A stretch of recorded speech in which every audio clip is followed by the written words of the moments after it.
കുവൈത്തിന്റെ വ്യോമ മേഖലയ്ക്ക് മുകളിൽ അമേരിക്കയുടെ F-15 യുദ്ധവിമാനം തകർന്ന വിവരം നമ്മളെല്ലാവരും അറിഞ്ഞിട്ടുണ്ട്. എന്നാൽ ഇപ്പോൾ കുവൈത്തിൽ നിന്ന് വരുന്ന ഔദ്യോഗികമായ റിപ്പോർട്ട് പ്രകാരം അമേരിക്കയുടെ ഒരു വിമാനമല്ല പല വിമാനങ്ങളും തകർന്നിട്ടുണ്ട് എന്നാണ്. യഥാർത്ഥത്തിൽ എന്താണ് ഇതുവരെ ഇറാൻ പുറത്തെടുക്കാത്ത പ്രതിരോധ സംവിധാനങ്ങൾ എന്ന ചോദ്യമുണ്ട്. ഞാൻ ഈ യുദ്ധം ആരംഭിക്കുന്ന ഘട്ടത്തിൽ തന്നെ പറഞ്ഞ വളരെ പ്രധാനപ്പെട്ട ഒരു കാര്യമുണ്ട്. ഡിഫൻസ് സിസ്റ്റങ്ങൾ ഇറാൻ ഈ യുദ്ധത്തിന്റെ ആദ്യഘട്ടത്തിൽ വിന്യസിച്ചിരുന്നില്ല. കാരണം അതായിരിക്കും ആദ്യം അടിച്ചു തകർക്കുക. അത് തകർന്നു കഴിഞ്ഞാൽ യുദ്ധം 2 ദിവസം കഴിയുമ്പോൾ കൈവിട്ടു പോകുമെന്ന കാര്യം ഇറാൻ അറിയാം. അതുകൊണ്ട് കാരണം മുമ്പ് നടന്ന 12 ദിവസത്തെ യുദ്ധത്തിൽ അത്തരം ഒരു അബദ്ധമായിരുന്നു ഇറാൻ സംഭവിച്ചിരുന്നത്.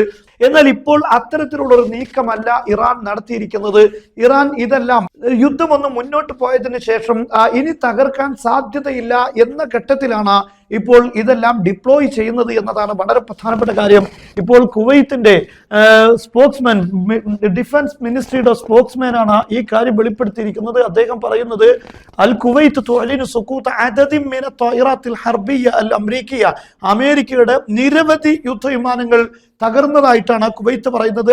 അയലന അൻ നാതിഖുർ റസ്മി, ഔദ്യോഗികമായ സ്പോക്സ്മാൻ ബിസ്മി വിസാറത്തി ദിഫാഇൽ കുവൈത്തിയ, കുവൈത്തിന്റെ ഡിഫൻസ് മിനിസ്ട്രിയുടെ ഔദ്യോഗിക സ്പോക്സ്മാൻ ആണ് പറയുന്നത്. അൽ അഖീദ് അർ റുക്കൻ സഊദ് അൽ അത്വാൻ, അദ്ദേഹം ഒരു സൈനിക ഉദ്യോഗസ്ഥനും കൂടെയാണ്. അൻ സുഖൂത്തി അദദിൻ മിന ത്വയിറാത്തിൽ ഹർബിയ്യ അൽ അമേരിക്കിയ, അമേരിക്കയുടെ നിരവധി യുദ്ധവിമാനങ്ങൾ തകർന്നിട്ടുണ്ട്. എന്നാൽ യുദ്ധവിമാനങ്ങളിലുള്ള ഉദ്യോഗസ്ഥരെല്ലാം അതിന്റെ പൈലറ്റുമാരെല്ലാം രക്ഷപ്പെട്ടിരിക്കുന്നു എന്ന വാർത്തയും ഇവിടെ വരുന്നു. ഇവിടെ കുവൈത്ത് നേരിട്ട് ഇത് എക്സിൽ അദ്ദേഹം കുറിച്ച കുറിപ്പാണ് ഇവിടെ കാണുന്നത്. എന്താണ് യഥാർത്ഥത്തിൽ ഏത് തരം ആയുധങ്ങളാണ് ഇതിനു വേണ്ടി ഇറാൻ ഉപയോഗിച്ചത്, മാത്രമല്ല കുവൈത്തിന് മുകളിൽ എങ്ങനെയാണ് ഈ വിമാനങ്ങൾ തകരുന്നത് എന്നത് ഒരു പക്ഷേ നിങ്ങൾക്ക് സംശയമുണ്ടാകും. കുവൈത്തും അതുപോലെ തന്നെ ഇറാനെ നിങ്ങൾക്ക് ഇവിടെ കാണാൻ സാധിക്കും. ഇതാണ് ഇറാന്റെ ബോർഡർ. നമുക്കൊന്ന് ഇത് വരച്ച് കാണിക്കാം. ഇവിടെയാണ്, ഇത് ഇറാന്റെ ബോർഡറാണ്. ഇതാണ് ഇറാന്റെ ബോർഡർ. അതേ സമയത്ത് ഇവിടെയാണ് കുവൈത്തിന്റെ ബോർഡർ നിലനിൽക്കുന്നത്. ഈ കുവൈത്തിന്റെ ഈ മുകളിൽ വെച്ച് ഇവിടെ കുവൈത്തിന്റെ വ്യോമ മേഖലയിൽ വെച്ചാണ് ഇറാൻ ഇങ്ങനെ വിമാനങ്ങളെ തുരത്തിയിരിക്കുന്നത്. അതിനർത്ഥം നമ്മൾ മനസ്സിലാക്കുന്നത് ഈ ഭാഗത്ത് നിന്ന് ഇറാഖിന്റെ ഭാഗത്തുകൂടെയാണ് അമേരിക്കയുടെ യുദ്ധവിമാനങ്ങൾ ഇറാനെ ആക്രമിക്കാൻ വന്നുകൊണ്ടിരിക്കുന്നത്. എന്നാൽ ഈ ഘട്ടത്തിൽ ഇറാൻ ഇപ്പോൾ അവരുടെ ഡിഫൻസ് സംവിധാനങ്ങൾ സജ്ജീകരിച്ചിരിക്കുന്നത് ഈ മേഖലയിൽ, ഒരു പക്ഷേ കുവൈത്തിന്റെ ഈ മേഖലകളിൽ നിന്നൊക്കെ ആകാനുള്ള സാധ്യതയുണ്ട്. എന്നാൽ ഈ മേഖലകളിലെല്ലാം അവർ പ്രതിരോധ സംവിധാനങ്ങൾ വിന്യസിച്ചിട്ടുണ്ട് എന്നാണ് മനസ്സിലാകുന്നത്. എന്നാൽ ഇത് ഏത് തരം പ്രതിരോധ സംവിധാനങ്ങളാണ് ഇറാൻ ഉപയോഗിച്ചത് എന്ന കാര്യം വ്യക്തമല്ല. എന്തായിരുന്നാലും പല വിമാനങ്ങളും ഇപ്പോൾ തകർന്നിട്ടുണ്ട്. എന്നാൽ കഴിഞ്ഞ ദിവസങ്ങളിലൊന്നും ഇങ്ങനെ ഒരു യുദ്ധവിമാനം തകർക്കപ്പെട്ടതിന്റെ റിപ്പോർട്ടുകൾ ഉണ്ടായിരുന്നില്ല. ഇപ്പോൾ ഓരോ നിമിഷവും ഇറാൻ അവരുടെ യുദ്ധ രീതികൾക്ക് മാറ്റം വരുത്തുന്നു. മാത്രമല്ല യുദ്ധം കൂടുതൽ കടുപ്പിച്ചുകൊണ്ടിരിക്കുകയാണ്. ഇപ്പോൾ നമുക്കറിയാം ബ്രിട്ടന്റെ സൈപ്രസിലുള്ള വിമാനത്താവളങ്ങൾക്ക് നേരെ ആക്രമണം നടത്തിയിരുന്നു കഴിഞ്ഞ ദിവസം 2 മിസൈലുകൾ ഉപയോഗിച്ച്. എന്നാൽ ഇതിനെതിരെ ബ്രിട്ടൻ രംഗത്ത് വന്നിരുന്നു. ഇറാൻ അബദ്ധത്തിൽ സംഭവിച്ചു പോയതായിരിക്കാം എന്ന രൂപത്തിൽ അതിനെ സോൾവ് ചെയ്യുകയായിരുന്നു. എന്നാൽ ഇറാൻ അതൊന്നും കാര്യമായി എടുക്കാതെ ഈ കഴിഞ്ഞ രാത്രിയിൽ രണ്ടാമതും സൈപ്രസിലുള്ള ബ്രിട്ടന്റെ താവളങ്ങൾക്ക് നേരെ ആക്രമണം നടത്തിയിട്ടുണ്ട്. ഇതിന്റെ ഒരു വ്യക്തമായൊരു ചിത്രം എന്ന് പറയുന്നത് ഇറാൻ ഇപ്പോൾ എന്താണ് ഉദ്ദേശിക്കുന്നത്. അമേരിക്കക്ക് ഇറാന്റെ പരിസരങ്ങളിൽ എവിടെയും ഒരു സൈനിക ആക്ഷൻ നടത്താൻ പറ്റിയ പര്യാപ്തമായ ഒരു ബേസ് പോലും ഉണ്ടാകാൻ പാടില്ല എന്ന ശക്തമായ ഒരു തീരുമാനമാണ് ഇപ്പോൾ ഇറാൻ നടപ്പിലാക്കിക്കൊണ്ടിരിക്കുന്നത്. പറയുകയല്ല, അത് ഇപ്പോൾ നടപ്പിലാക്കുകയാണ്. എല്ലാ താവളങ്ങളെയും തകർത്ത് നടപ്പിലാക്കിക്കൊണ്ടിരിക്കുകയാണ്.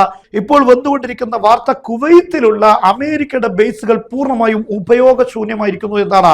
മാത്രമല്ല മിഡിൽ ഈസ്റ്റിലുള്ള പല താവളങ്ങളും ഇപ്പോൾ ഉപയോഗിക്കാൻ കഴിയാത്ത രീതിയിൽ, വിമാനങ്ങൾക്ക് ടേക്ക് ഓഫ് ചെയ്യാൻ പോലും പറ്റാത്ത രീതിയിൽ തകർന്നിട്ടുണ്ട്. അവിടെയുള്ള സെക്യൂരിറ്റി സിസ്റ്റങ്ങൾ, റഡാർ സിസ്റ്റങ്ങൾ ഇതൊക്കെ തകർന്ന കാരണം ഇനി അത് ഉപയോഗിക്കാൻ പറ്റാത്ത രീതിയിലേക്ക് എത്തിയിരിക്കുന്നു എന്ന വാർത്ത വരുന്നു. നിരന്തരമായി സൈറ്റുകൾക്ക് നേരെ ഇറാൻ ആക്രമണം നടത്തുന്നു. ഇസ്രായേലിന് നേരെ എങ്ങനെയാണോ ആക്രമിക്കുന്നത് തുല്യമായ രീതിയിലുള്ള ആക്രമണങ്ങളാണ് മിഡിൽ ഈസ്റ്റിലുള്ള അമേരിക്കയുടെ താവളങ്ങൾക്ക് നേരെ. താവളങ്ങൾ മാത്രമല്ല താല്പര്യങ്ങൾക്കെതിരെയും ആക്രമണം നടത്തുകയാണ്. നമുക്കറിയാം, ഞാൻ കഴിഞ്ഞ വീഡിയോയിൽ പറഞ്ഞിട്ടുണ്ട്, അറാംകോയുടെ തന്നൂറിലുള്ള അറാംകോയുടെ ഡിഫൈനറിയിൽ ഇപ്പോൾ ആക്രമണം നടത്തിയിട്ടുണ്ട്. സ്ഥിരീകരണം വന്നു കഴിഞ്ഞു.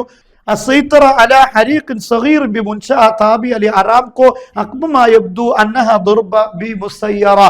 ഡ്രോൺ ആക്രമണമാണെന്ന് മനസ്സിലാക്കാൻ പറ്റിയ ഒരു ചെറിയ രൂപത്തിലുള്ള ആക്രമണമായിരുന്നുവെങ്കിലും അവിടെയുള്ള തീ അണക്കാൻ സാധിച്ചിട്ടുണ്ട് എന്നാണ് ഇപ്പോൾ റോയിട്ടേഴ്സ് റിപ്പോർട്ട് ചെയ്യുന്നത്. എന്നാൽ അവിടെ നിന്നും വരുന്ന വീഡിയോകൾ കാണുമ്പോൾ അത്ര ചെറുതാണ് എന്ന് തോന്നുന്നില്ല. എങ്കിൽ പോലും ഇത് ഞാൻ മനസ്സിലാക്കുന്നത് ഒരു സൂചന മാത്രമായിട്ടാണ്. ഇറാൻ ഈ ഒരൊറ്റ ഡ്രോൺ മാത്രമാണ് ആ ഭാഗത്തേക്ക് ആക്രമണം നടത്തിയത്. ഇതൊരു ചെറിയ സൂചനയായിട്ട് മാത്രമാണ് മനസ്സിലാക്കാൻ സാധിക്കുന്നത്.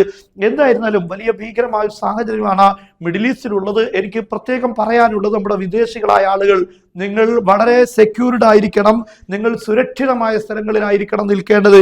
ഇത്തരത്തിലുള്ള അമേരിക്കൻ താവളങ്ങൾ, അതുപോലെ അമേരിക്കയുടെ പ്രോപ്പർട്ടികൾ, അവരുടെ സൈനിക ആസ്ഥാനങ്ങൾ, ഇങ്ങനെ തുടങ്ങിയിട്ടുള്ള ഭാഗങ്ങളിൽ നിന്നെല്ലാം അകന്ന് നിൽക്കണം. അത്തരത്തിലുള്ള താമസങ്ങളിൽ, അത്തരത്തിലുള്ള ഫ്ലാറ്റുകൾ, അതിനോടടുത്തുള്ള ഫ്ലാറ്റുകളിൽ താമസിക്കരുത്.